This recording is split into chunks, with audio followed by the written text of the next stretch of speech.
Welcome, viewers and listeners, to CHP Talks. We're here with another exciting guest today, Mr. David Barton, who comes to us today from Texas. So welcome to the program, David. Good to be with you, Rod. Thanks for having me. And I'm going to give folks a little introduction to you. Not everyone in Canada may know about your wonderful work in the United States. David Barton is the founder of WallBuilders. It's a national pro-family organization, represents Americans' forgotten history and heroes with an emphasis on our moral, religious, and constitutional heritage. WallBuilders is a name taken from the Old Testament writings of Nehemiah. By the way, in my daily readings, I just started the book of Nehemiah again. But Nehemiah, who led a grassroots movement to rebuild the walls of Jerusalem and restore its strength and honor. In the same way, WallBuilders seeks to energize the grassroots today to become involved in strengthening their communities, their states, and the nation. David is the author of numerous best-selling books, with the subjects being drawn largely from his massive library of tens of thousands of original writings from the founding era.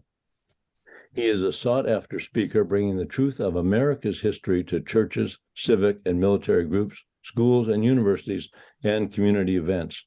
David is also a frequent guest on a number of national media programs and is a host on a daily radio show, WallBuilders Live. And I'm going to recommend that podcast to everyone. I listen to it pretty well every day, and it's exciting. His exhaustive research has rendered him an expert in historical and constitutional issues, and he serves as a consultant to state and federal legislators, has participated in several cases at the U.S. Supreme Court, was involved in the development of the history social studies standards for states such as Texas and California, and has helped produce history textbooks now used in schools across the nation. And David, I know that your co-host, one of your co-hosts on WallBuilders Live, Rick Green, always talks about you as America's premier historian, and so that's a pretty good title, and I think you've earned it.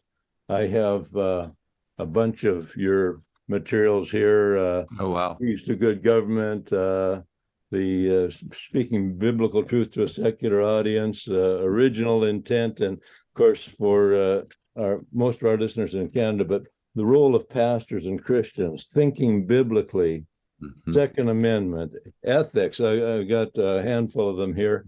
And my wife had a Christian bookstore here in Smithers, the little town of Smithers, and for 24 years, and she promoted your material up here, even though you're speaking from an American point of view. Right. But as Christians and as citizens of a Western-style democracy here in Canada, we need the same kind of values, the same kind of remembering back to our founding roots. So why don't you launch in, and then I've got some questions for you. Yeah, we really do have some real distinct differences. I was real intrigued. There was a time when I was asked to go to Canada and did a week of TV up there on one of the popular TV talk show hosts. And so I thought, Americans, Canadians, we just got a common border. We speak the same language. We got to be pretty close to the same. And so I went through Maclean's magazine, looked at the polling there, and then looked at the polling in the United States, and about, no, we're not as close as I thought we were. Yeah. There's some real distinct differences, but we do have common base. As you point out, we've got the same kind of English heritage through Great Britain. We've got a lot of the biblical value system. The Reformation came through Europe and came over to North America, particularly Canada and America, not so much in Mexico, but Canada and America. Certainly a lot of the Reformation biblical thinking was part of our foundation. So there is a lot in common, although we definitely have distinctions in our cultures for sure. Well, one in the realm of politics, of course, I'm national leader of the Christian Heritage Party of Canada, one of about 20 federal parties that exist. Usually that seesaws between the Liberals and the Conservatives, but in Canada, the Liberals are red and the Conservatives are blue. And in the States, you have kind of the opposite system with the Democrats and Republicans. Also, so we have a different, our expectations at the polls are different because we have a lot more names on the ballot usually than you do in the U.S. First, before we get into sort of the foundational work, what went into the formation of your country and of our country, how did you get involved in the work you're now doing? Like, what led you to, to put your oar in the water to make a difference in terms of helping Americans remember their biblical heritage? I was an educator. I was a math and science teacher, was a school principal, coached basketball. So I was in education, and I did not like history at all. I stayed completely away from it, didn't care for it in the least. And I went through history courses when I was in elementary and junior high and high school and all my system of education here. And after I was completely out and when I was a principal, I came across some very old original documents from American history that I had been taught about in school. But when I read the actual original documents, it was completely different than what I'd heard in school. I mean, it was quite opposite, frankly. And I'm going, no, wait a minute. I was taught this in history, but it turns out that's not right. Here's what the documents actually said. And so I felt a lot like in the Bible when Josiah discovered that scroll in the temple. They were trying to get the nation back to God, rebuilding the temple. And they came up with the scroll and said, King Josiah, look what we found. And what's that? Well, it's the law of God. And he went back and read it and completely changed the nation. They were headed in a good direction, but they didn't even know their foundations. And I felt like that's the way it was with me. So I started looking back into more of our original documentation. And at least in America, a lot of what our judiciary does is based on history, based on what we call original intent. What was the intent when we wrote our Constitution, which makes us somewhat different from Canada in that respect. And so we go back to that original intent, and that's history driven.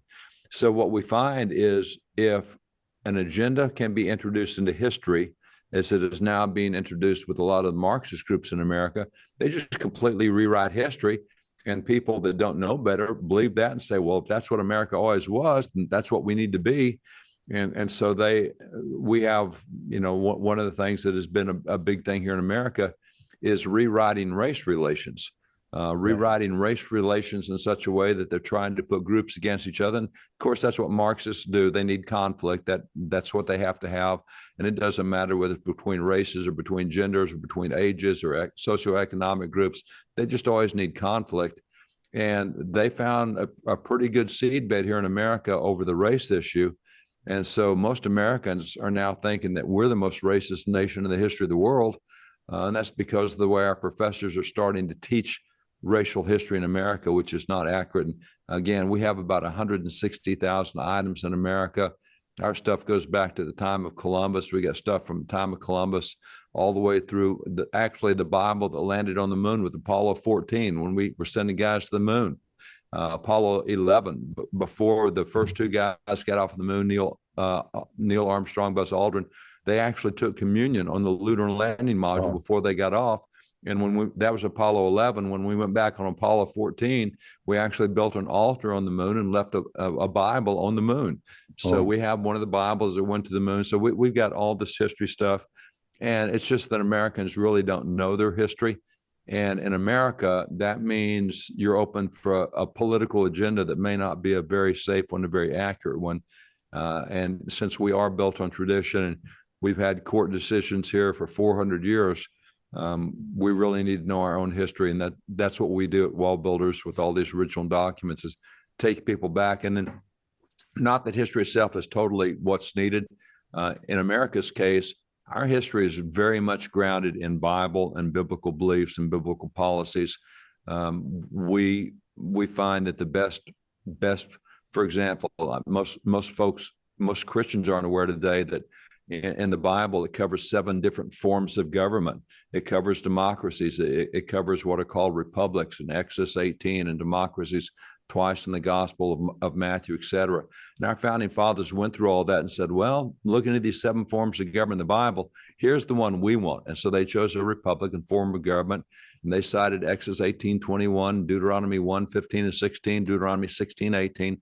That's why we have the form of government we have. It was a biblical base. Even our economic system, what we call the free market or free enterprise, came out of 5 Bible verses. So it used to be that we really did look to the Bible as what worked and what didn't, whether it was economics, whether it was whether it was criminal justice, whether it was due process, whatever it was.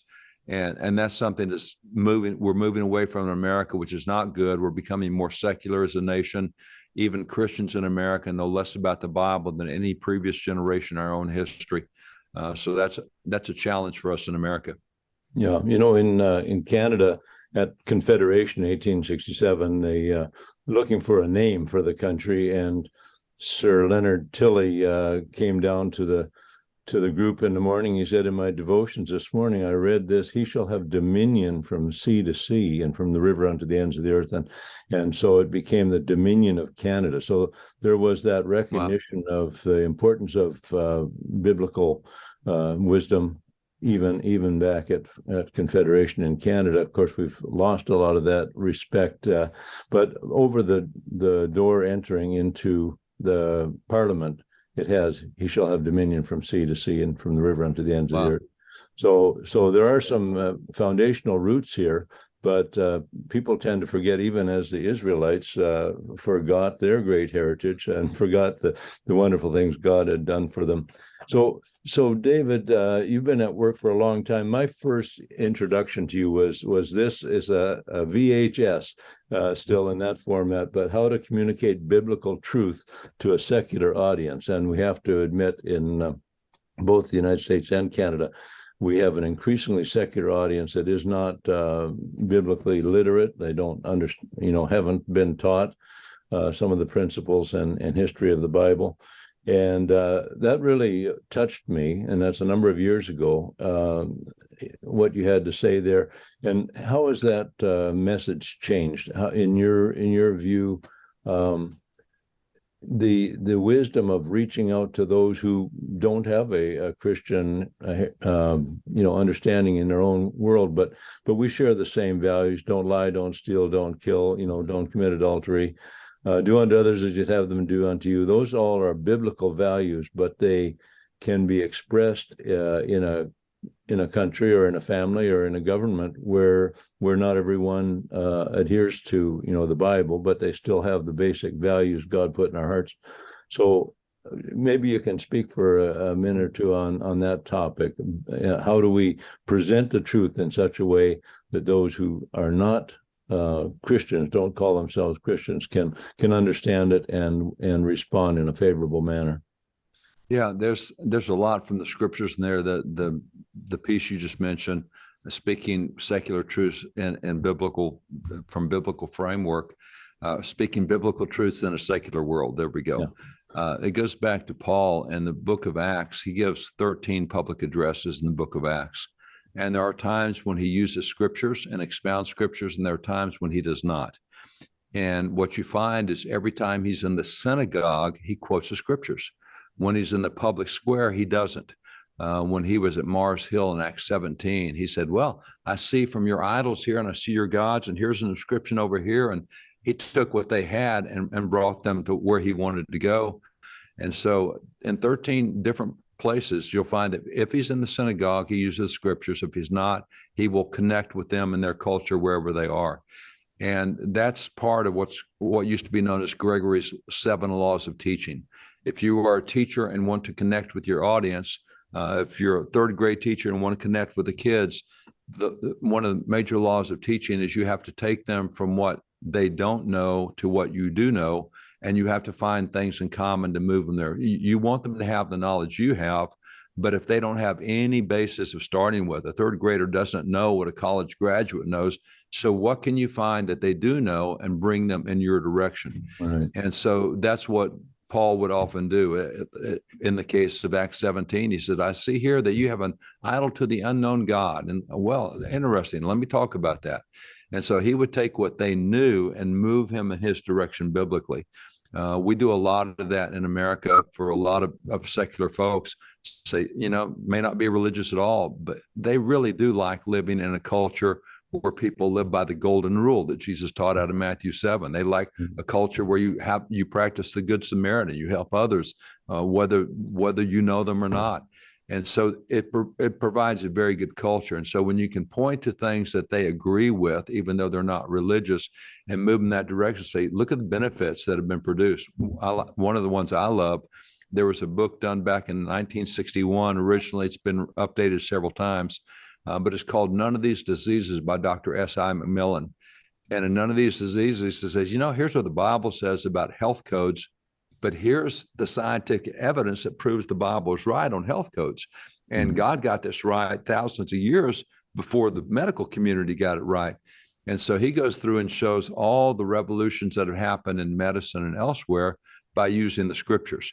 I do the same with science. I love going back and taking old scientists, whether it be Copernicus or anybody else, and pointing to the scriptures that they specifically used. The man Matthew Maury, who is called the father of naval meteorology, he's the first guy to ever be able to accurately predict the weather. And he's a great scientist, and he's one of the most famous scientists in America, but he actually points to Ecclesiastes 1:6 on how he learned about jet streams in the air, how the hemispheres go in different directions with jet streams. And because he figured out jet streams, he was able to predict weather, but that was out of Ecclesiastes 1:6. There's another one that he has out of Psalms 8. He is the guy who found all the, what we call the pathways in the sea, the ocean currents, where that if you'll move your ship over here in the shipping lane, you get there in half the time. And so back at the time he discovered that in the early 1800s, it literally took 6 months to sail from Boston on the east side of the United States to San Francisco on the west side, because you had to go all the way around South America. When he discovered that there were places in the ocean that moved faster than other places, it cut that sailing time to 3 months instead of 6 months. Wow. And if you're in commercial business, you can get twice as many trips, twice as much profit. And now you've got more goods, so prices go down. So everyone benefits from that. Prosperity goes up. But he points to Psalm 8:8 as to why he found currents in the ocean, because nobody knew about it then. There was no way of measuring it, no satellites, nothing else. And so we find that some of the greatest scientists made their major discoveries. Harvey, with the circulation of blood. He quotes out of Leviticus, where the Bible talks about blood and it flows one way, the veins and the arteries flow in different directions. He used that to find the way blood circulated way back in the 1700s. Wow. So there's a lot of stuff that I enjoy talking to secular people about, showing them how that what we would call scientists or others take a biblical precept, and that's why we're in an advanced world now, is because we've been able to apply that. And the same is true with economics, the same is true with education, anything else. It is striking that Christian education, the scores in Christian education, the academic scores are 10 to 15% higher than scores in secular education on the same topics. And it's not because Christians teach a different math set. I mean, 2 + 2 is 4 anywhere you teach it. But how come in Christians you have a higher academic score than in secular where you don't? Those are all fun things to talk about. And I don't need to quote Bible or verse for that. You just have an intellectual conversation and just kind of move people along. The other thing to I think recognize is you will never move people in one conversation to where you want them to be. It's like taking a 3-year-old taking a third grader. It's going to take you some period of time to get them to where they need to be. And so in conversation with people, I notice that people tend to get impatient when people don't come around to their viewpoint instantly. And that's just not the way it works. Jesus had his own disciple with them for 3.5 years, and they still weren't thinking right when he left, and they were with him every day. Yeah. So you have to have patience and be willing to spend time with people and mentor them and help them. But those are all things that will help move that biblical message in a good direction culturally. Yeah. Among your papers, you have, I'm sure many letters and, documents that indicate the influence of Christianity on the thinking of the founding fathers, particularly in the United States, but in the development of laws and approach to, human rights and things like that. And just maybe give a few examples of how biblical understanding has helped shape laws that we honor today. Yeah, it's interesting that at least in the United States, in what we call the due process rights, you have the right to confront your accusers. You have the right to compel witnesses in your behalf at a trial. You have the right to speak in your own defense. And all these are things that were not happening in Europe at the time that both Canada and America were being founded. It's interesting to me that the right to confront your accuser is a right that's found in Proverbs 18:17. And even in our secular law books today, we have what's called federal practice and procedure. If you practice law in the United States, there's probably 100 volumes of this law book to show you how to practice each part of law. And there's 20 pages in volume 30 that just goes through all the biblical verses that created what we call the due process laws. So the right to confront your accuser comes out of John 8:10. The right to compel witnesses in your behalf comes out of Proverbs 18:17. The right to speak in your own defense comes out of Acts 22:1, etc. So that's one example. The way we did things in America, a little different from how Canada ended up, but with our three branches of government, we put some pretty vigorous checks and balances between the three branches so that one can stop the other. We think they're getting out of bounds. And our founding fathers who created that principle, which was certainly not existent in Europe at the time, they specifically cited Jeremiah 17:9 as the reason that they made sure that one branch could not control the other two. We'd come out of the English experience where whatever the king said or the queen said, that's the way it was. And the judiciary did what they said, and the parliament did what they said, and everybody did what they said. Well, that wasn't the way we did America. We made sure that one branch couldn't run the others. And by the way, Jeremiah 33 or Isaiah 33:22 is where you get the three branches of government: the executive, the legislative, the judicial. So that comes out of the scriptures as well. So those are examples of how the Bible was used to shape particularly the American form of government, but much Western government as well, particularly after America and Canada. As you saw freedom move south through Mexico and down in Central America, down to South America, they modeled much of what they saw from our two nations, and they just didn't understand that it was biblical. And they've never been able to have the longevity because they enjoyed what they had, but they didn't know how to defend it, how to watch over it. And so they didn't understand separation of powers. And so you have a lot of tyrannical kind of folks like Venezuela and elsewhere that have taken what the king and queen used to do and, put everything in one branch. Whatever the leader says, that's it. We point to Jeremiah 17:9 as the reason we don't do that in America, although our president, we would argue, has way too much power right now, more than he's had in literally decades. That's been a growing trend for the last 40 to 50 years as our president's becoming more and more powerful, which is not necessarily a good deal. But nonetheless, it goes back to a biblical basis for why we did that. Yeah, one of the principles with the three branches of government, and I heard you discuss it. I forget which CD we heard that on. We were driving somewhere at the time and listened to it a couple of times.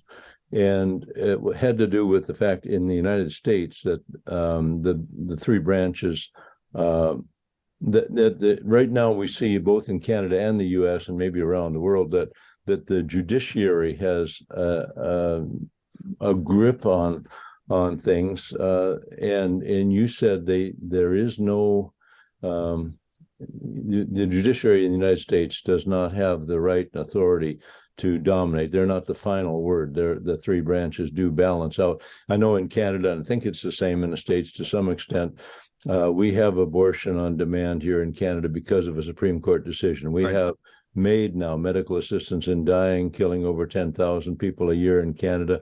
And that's from a judicial decision, which, of course, then the legislature rolled over and we do have such a thing called the notwithstanding clause, but they're reluctant to use it. So they take it as a convenient excuse. Well, the Supreme Court made us do it. So here we go, right?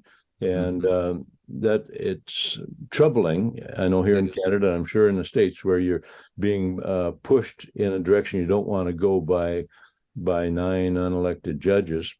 And so maybe you can comment on, in the States at least, there's a legal recourse for that the other two branches can bring the judiciary back into sort of its proper role.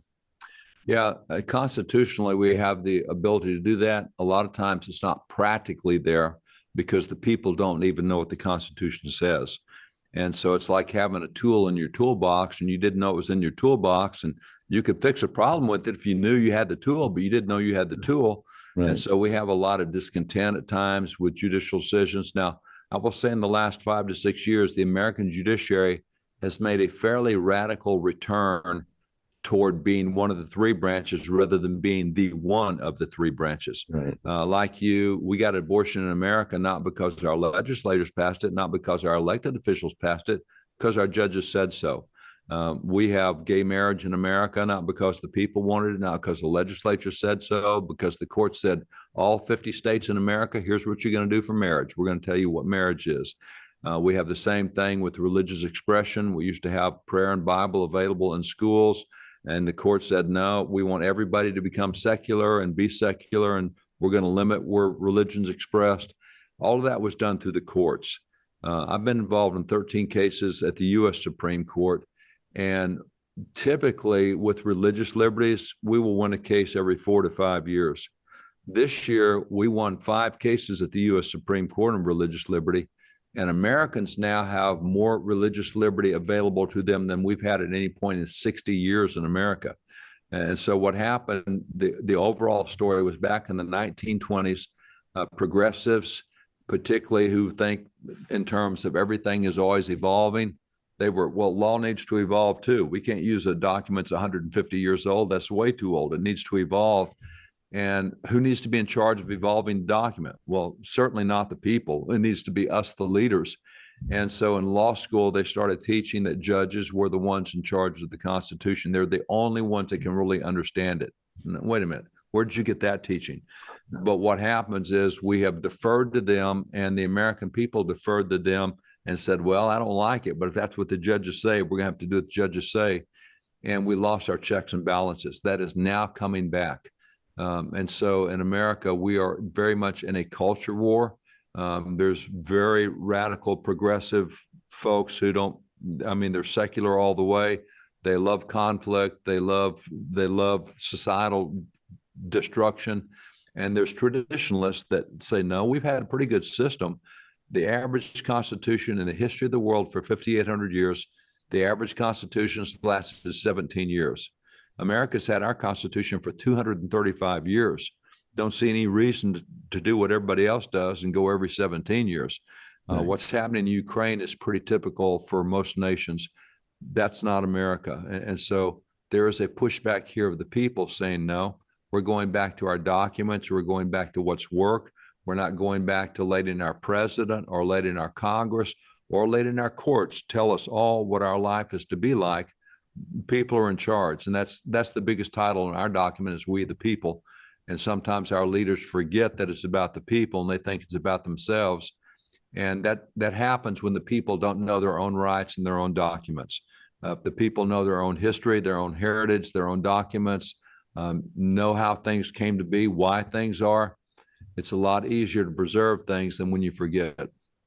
I think people have tended to put too much reliance on so-called experts, and whether that's health professionals or educators, and they've gradually that whole culture of the public health officers. We've gone through this terrible couple of years of in Canada, even more so than in the States, I think, of being told what to do, how to do it, what we can't do by some people who obviously either don't know as much as we do or have an ulterior motive in the way they apply their knowledge. But so taking back. And Rod, that's a really good point, because we fought the same battle here in America. And I think we would have lost that battle in America to the medical professionals had it not been that we went back to fundamental principles. Gravity works every time. Yeah. Things work. And we had been trained in certain principles such as liberty and individualism. And after about 2 years of the COVID nonsense, we go, well, wait a minute, you're taking our liberties away. We as individuals don't even get to make choices anymore. We're all a groupthink now. Is that how this is? And so particularly here in America, now that we've kind of moved away from that, we're starting to now suddenly see all these other medical studies that were out there for 2 years that nobody let us see. And so instead of having a debate, and this is why a jury trial is always so good, because you have a prosecution side and you have a defense side. If it was only the prosecution that presented the facts, we would convict everybody. No. If it was only the defense that presented the facts, we would let everybody go. Right. But you have the two of them, and you have to see the opposing information, decide where truth is, and come out on the side of truth. And that debate was shut down pretty much globally over COVID. We had medical experts who told us what to believe, and now we're finding that wasn't really true. Now, where I like this is I have watched, because of history, because we have so much history around us here in this, we have 2 museums here in the United States. And so it's fun going back and looking at the history of medicine. As it turns out, for America, for 400 years of America, we have averaged a medical pandemic every 15 years for 400 years. This time it was COVID.